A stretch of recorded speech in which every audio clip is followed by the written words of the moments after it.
Isekai's a genre that's taken over the anime world. I feel that the momentum of the series reached its peak a couple of years ago. Those starting out watching seasonals these years don't know how much of a meme Isekai was back in the mid to late 2010s. Plus, I've taken it upon myself to give you a trip back in time, to a time when the Isekai craze was at its zenith, which is to say, not too far ago. But for the sake of sticking to the theme, I'll be listing what I feel are the top 20 action Isekai from the past 2 decades or so. Action Isekai means those with a focus on action, so as much as I want to include some of my favourite shows like Ascendance of a Bookworm or your boy Kongming, you'll have to sit this one out. Starting out the list, we have a newcomer, reincarnated as a sword.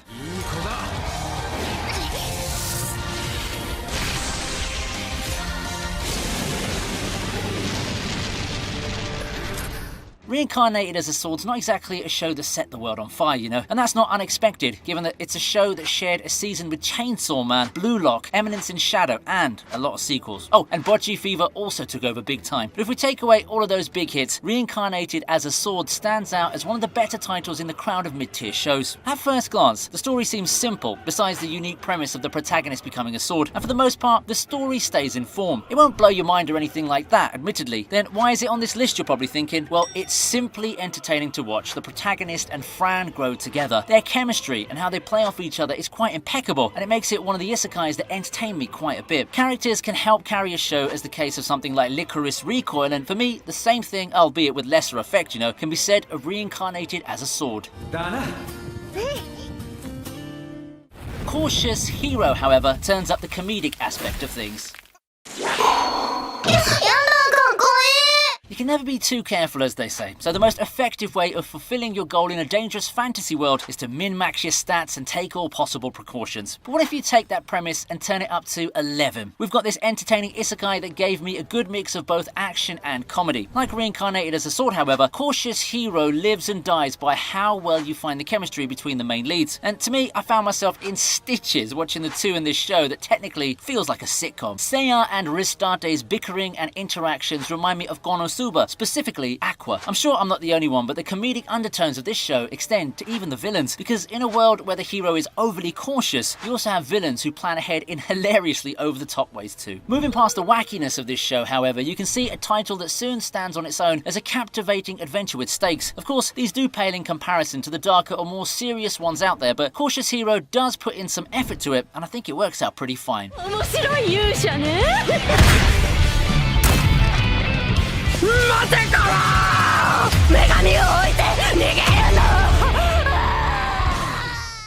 That got you energized, right? Well, it's the perfect time now to introduce today's sponsors, Tokyo Treat and Sakurako. If you've been loyally tuning into my videos, then you're likely to know these guys, but for those who don't, Tokyo Treat and Sakurako are 2 subscription-based snack boxes that aim to let people from all over the world experience the unique joys of Japan right on their doorstep. The 2 boxes have their fair share of differences though. Tokyo Treat caters more to those looking for the rare, exclusive and limited edition snacks that you can get from Japan. Each Tokyo Treat box comes with up to 20 snacks. Meanwhile, Sakurako caters more to those looking to experience the more artisan side of Japanese snack culture. Each Sakurako box comes with 20 snacks. Plus, it comes with some nifty kitchenware too. For this month, the 2 boxes come together to bring you the joys of Yozakura. You see, even if springtime's almost over, you can still experience the last few weeks of the season through these themed snacks, all centered around the nighttime viewing of Sakura blossoms. Tokyo Treat brings you the Sakura Starlight Starfest, featuring some flavors that you probably haven't tasted before, like Sakura Matcha and Sakura Cherry Bush. On the Sakurako side of things, its Moonlit Sakura theme box will bring you stuff like Sakura Ame and Sakura Sweet Potato. They all look really delicious, so the right thing to do is to check out the links in the description box and get your subscription now.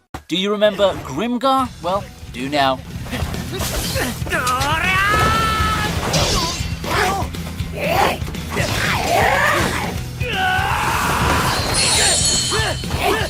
Speaking of character-centric stories, Grimgar's a top contender for a show that takes time to get the ball rolling. It actually ended up being a detriment to the show's popularity in my opinion, but Grimgar's one of the most slow-burn isekais I've ever watched. For those who can get through the first eps that are heavily focused on characterization and build-up, however, you do get a story that's worth the wait towards the end. I mean, sure, it's not as hype as you'd expect out of an isekai, especially one that's marketed as quite actiony. However, I think it does bring with it its own signature flavor in the saturated world of isekai. It also has unique presentation in terms of the visuals visuals and the art style, so Grimgar definitely does bring a one-of-a-kind experience to anyone looking to watch it, especially those who grew up in the more modern isekai shows. And yes, I just had to put out the Spider Isekai next because I just talked about presentation and visuals. Not that Spider truly excels in anything of that sort. If anything, it's one of the show's rather mediocre aspects actually, the visuals and the presentation. I mean, it looks clunky and all, but to me, it doesn't really detract from the good that the show has to offer. This show, in spite of its rather simple premise, does offer a world that's far beyond what I've come to expect. When I expected a pretty basic underdog story of survival and rising up against all odds, what I got was something that's admittedly convoluted for my expectations. But not that that's a bad thing, because I just love it when the scale of a show escalates to include clashing ideologies, politics and the like. Everything gets helped with a very lovable and charismatic lead, and you have here a story that's pretty fun to get through if you can stomach the CG. 生きるんだ。生きるために食べる。この世界で雲として生きてやる。生き抜いてやるんだ。 Speaking of CG, I give you Arifureta.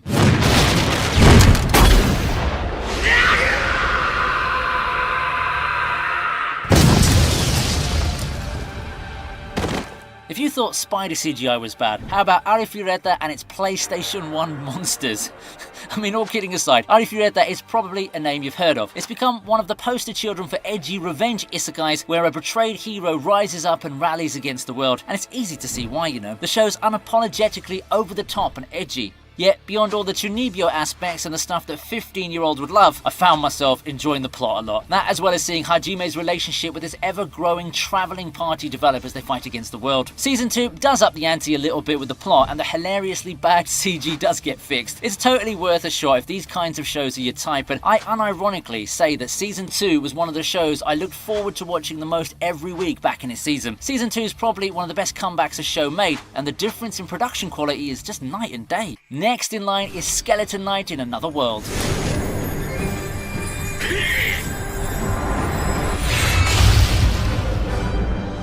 Have you ever seen a show that one look and you can't help but feel that it just seemed inspired by something? Then enter Skeleton Knight in Another World, starring Ark, a skeleton isekai protagonist who's, yeah, Ark, not Ainz, mind you. And this is a skeleton protag who's a lot nicer and more laid back actually. He's someone who takes things easily, unless you're one of the vile villains abusing the elves in this world that's actually a lot more evil than you'd think at first glance. A stark contrast to how colourful and vibrant everything looks. I do think that the strongest suit of the show is that it creates an image of a world that you'll find yourself pretty comfortable in. That chill JRPG vibe that some people have always wanted, plus a corrupt world under the sunshine and rainbows. The show has its fair share of controversies, mind you. It's not opposed to showing some sensitive content and all. I think it's a pretty chill isekai if you step back and look at it with a different lens. It's nothing really groundbreaking in terms of being unique or anything like that, but it could be worth a try for isekai enthusiasts.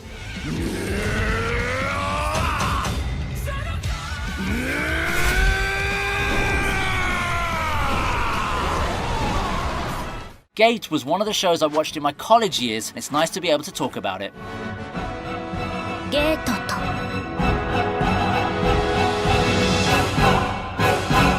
As an adult anime fan, there are few protagonists that can resonate as closely to me as Itami Yuji. His escapades as a member of the JSDF is something that I, for the most part, enjoyed. The show also has quite the nifty setup for an isekai. Instead of everyone being forcibly transported into the fantasy world, it's them, Itami and the rest of the army, that spend the most part willingly in that world, helping out or otherwise intervening in their politics, all while showing off the superiority of the glorious Japanese weaponry and military. Yeah, that last statement was a joke, even if I said the statement almost ironically. From the get-go, the show's so obviously a love letter to the Japanese military, with people going as far as making jokes about how this is a subtle recruitment letter done in an anime form. As such, you'll see some themes and scenes that are so heavily pro-JSDF, but that doesn't really detract from the experience in my opinion. At its very core, Gate is still a pretty badass story that features its share of hype moments and comedy brought about by the numerous fish-out-of-water scenarios our heroes and their new friends from the fantasy world find themselves in.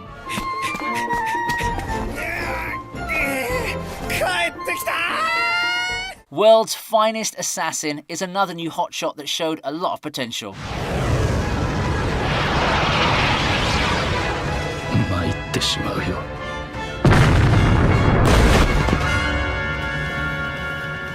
Have you ever wondered why it's always the otakus and the everyday salarymen who get transported to another world with a mission to defeat the Demon Lord? Well, besides meta reasons that we savvy fans know, that does beg a question. However, that's not an issue here in this show, where a grizzled assassin in life dies and gets reincarnated into this fantasy world. Of course, if your quest is to defeat the former hero, there's no better person for the job. Lug, as our protagonist is now known, begins his new training in this new world, looking to incorporate his new and growing knowledge of magic and his cold-blooded techniques from his previous life. He prepares to deal with the hero, meeting new comrades and dangerous enemies along the way. A really refreshing anime from the brain behind Redo of Healer. Yeah, this feels completely different from the previous title. The world's finest assassin truly allowed Rui Tsukio to showcase his talent in weaving together an intriguing story along with compelling characters. It's one of the better adaptations out there too, so you can go into this without worry about the anime being a watered-down version of the novel. How's about a blast from the past now with Recreators? Being someone who's dabbled with the creative side of things, with the one to make my manga or light novel, Recreators is a show that spoke to me. It really gives me a nice hypothetical as far as content creators are concerned. What if our fictional characters, our OCs, suddenly appear in the world? What the fuck? And start working for and against each other with their own agendas at play. Now, it looked to be a possible contender for breakout title of the year when it aired, but that ultimately didn't come to fruition. Still, the show has a lot of good to offer, and it tries a jab at many different genres in order to ultimately give us a pretty creative package done in the form of a reverse isekai. The presentation looks good, the concept of fictional worlds converging in the real one is a really nice proposition, and it's got a banger of a soundtrack too. It's a show that tries to go far with a cool premise. While it fell short of being the blockbuster of its year, I do think that Recreators does deserve recognition.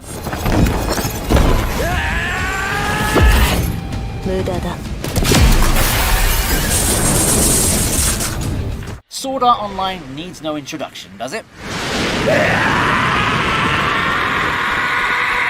SAO discussion has been beaten to death already for the past decade, but I still do think it deserves a spot on the list for the sheer legacy it brought with it. It's no granddaddy of isekai or anything like that, but it did break open the floodgates and help usher in the isekai boom. And taking a look at the show in its own right, it is still pretty good. In terms of production quality, it's easily one of A1's most beloved works, with Alicization being a shining point in terms of epic fight animation and presentation. It also explores some themes that feel more and more relevant the more time progresses, with a heavy emphasis on the melding of the real and the virtual. I feel like SAO can be a fringe case because the way the otherworld aspect was executed differed greatly after the first arc was done.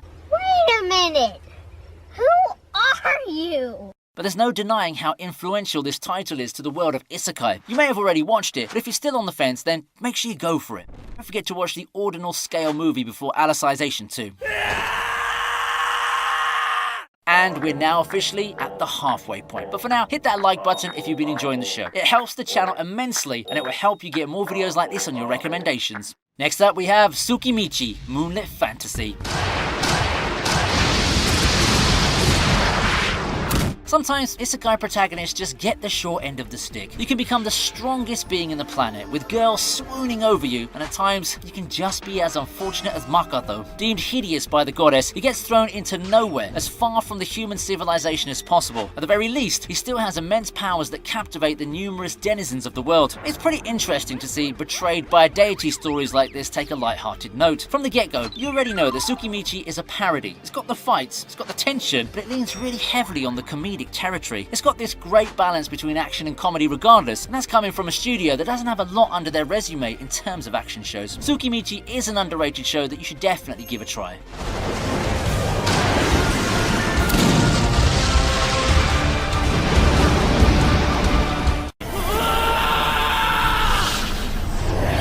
It just seems so right to put shows with similar premises right next to each other. Thus, we go for Shield Hero, a popular light novel with the whole betrayed protagonist setup. However, Shield Hero feels more similar to Arifureta in terms of tone and the overall edginess. For Shield Hero, my favourite part has to be the relationship between Naofumi and Raftalia. The whole revenge plot is a good impetus, but a plot like that feels incomplete without the growing bond between our hero and his travelling party. It's something that I feel sets this apart from the likes of Arifureta, which gave more focus on the cooler aspects of exploration and combat, as well as the fan service, of course. It's unfortunate that the show didn't get the sequel that it deserved. Season 2 exists, but it just feels night and day compared to the first one, possibly because the revenge plot and the most drastic character development points get resolved in the first series. Still, it is overall a fun adventure that I'd gladly recommend to anyone looking to get into Isekai. I'm looking forward to more Shield Hero. Princess Connect Redive deserves a spot on the list. Well, the fact that Princess Connect Redive is an isekai was never mentioned in the 2 series, and a 3rd season isn't anywhere in sight. So I guess it's time to drop the bomb that, yes, this is an isekai title. It looks like one already, and it feels like one, minus showing the main character get transported into the fantasy world. Now, what I like about Princess Connect is how it does story escalation. It starts out as a fun, wholesome adventure in a fantasy world full of light-hearted moments, meme-quality reaction faces and the like, all before shifting gears in the 2nd season and turning into a high-tempo action series featuring a kingdom conspiracy and some of the most unexpectedly insane battle sequences from an anime like this. It helps a lot if you've played the Princess Connect mobile game, but the story and characters are good enough to carry the series even without that prior knowledge. Princess Connect for me is one of the shows that set a new standard of quality for mobile game adaptations, and it's something that I wouldn't hesitate to recommend.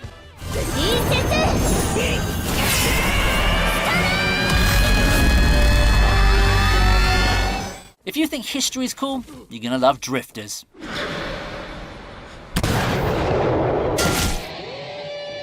If Fate taught us anything, it's that adding historical and legendary realm characters and putting them in a free-for-all makes for some good entertainment and money. So what if we take a similar concept and turn the violence up and sprinkle everything with an outlandish sense of swagger? That's when you get Drifters. From the same genius that gave us Hellsing came the high-octane action series, and you can easily see the similarities with this one. A nifty thing about Drifters is that despite the dark ambiance, the violence and all, it still tries to sell some comedic aspects. It's always there, no matter how mundane they may seem in the form of historical in-jokes or character interactions. It's more or less a bonus if you did your homework and you get the references. But of course, you're here for action, aren't you? And it's all there in its unrestrained glory. Drifters is a joy to watch if you're in for that sort of thing, and it's a crying shame that it didn't get a proper sequel. I found myself wanting more, and I'm sure that you'll do so too. Saga of Danya did make a statement when it aired.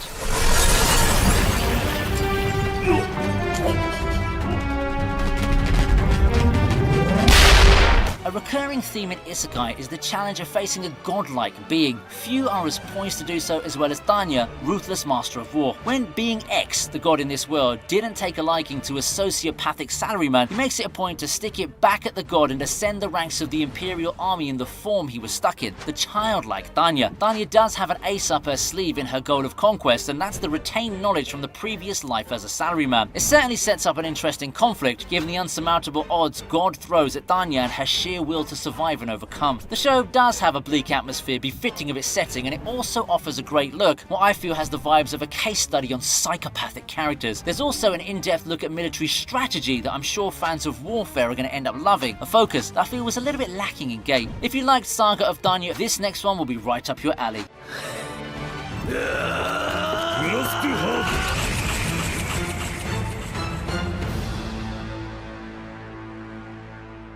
Just like Saga of Danya of Evil, Overlord features a ruthless villain protagonist set to make his mark on the world. But this time, it takes place in a video game and has our protagonist take on the mantle of Ainz, the most powerful skeletal lich of all time. Viewers then get to follow him in his exploits as they learn more about the world and its denizens. Overlord, at its core, is a character-driven story, whether you look at it from the perspective of Ainz and how his current role and remaining shreds of humanity converge, or his servants, who all show undying love and loyalty to him, but in different ways.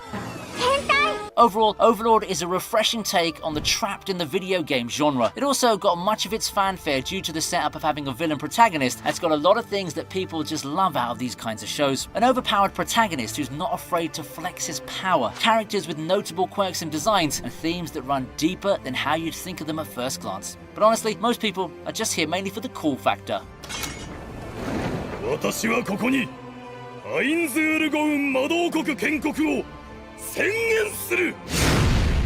Since we're on the topic of a dark leader of a faction filled with loyal servants, how about Eminence in Shadow?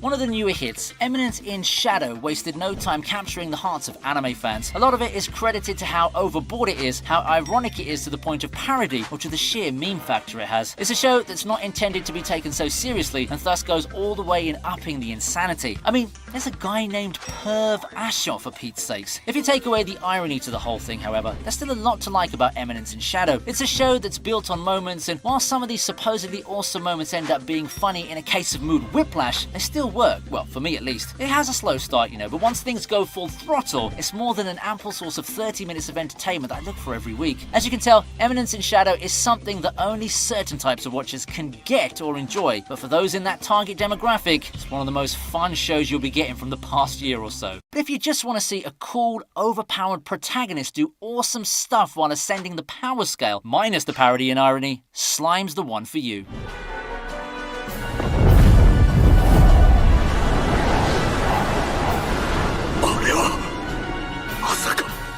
Reincarnated as a slime plays the whole Isekai thing in a way straighter manner. It's a show that has all those fantasy gimmicks and story beats you'd expect, with the added caveat of being a genuinely interesting watch with epic moments, tearjerkers, and a lot of cool powers being put on display. The story of Rimuru's rise from a lowly slime to arguably one of the more overpowered Isekai protagonists out there truly is something. A reason I liked Reincarnated as a slime, in addition to the action and the great battle choreography, is the sheer variety you have as a main cast. You've got a lot of different flavors of characters to help spice up the adventure, all while enjoying what an awesome lead Rimuru is. These characters all bring with them their own degree of wit, humour and charisma. Slime is pretty simple and straightforward, but at times it may just be what you want. A carefree, simple adventure in a bright, colourful world. Nothing that will slam you back to the reality that is the world we live in. Instead, letting us enjoy an anime for what it is, a gateway to enjoy life while feeling the thrill of epic moments, heartache from tearjerker moments, and the occasional introspection.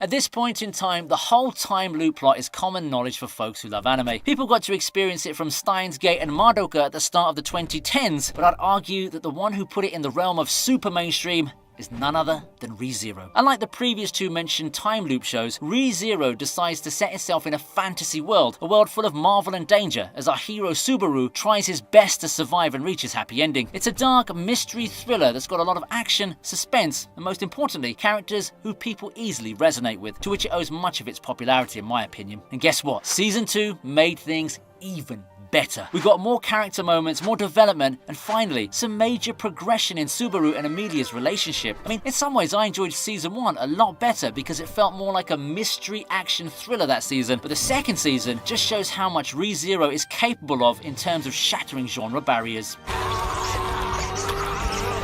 And finally, we close out strong with Mushoku Tensei.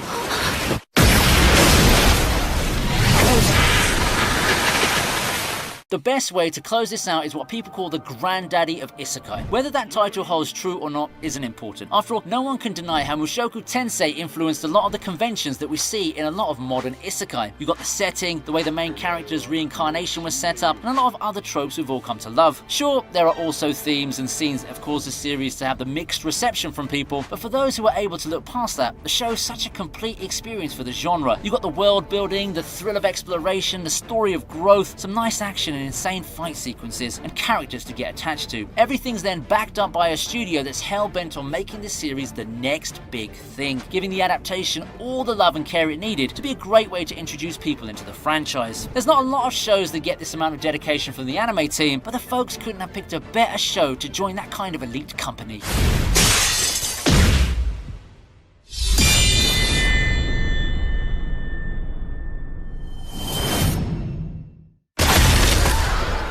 And that's it, my top 20 picks for action isekai in the modern context. If you've got some shows that you want to include or you think I may have overlooked, feel free to tell me down in the comments section below. If you want more videos like this, the channel has them in spades. Thank you for watching all the way till the end, and I hope you'll be back for more. There'll be more videos to come, so stay tuned.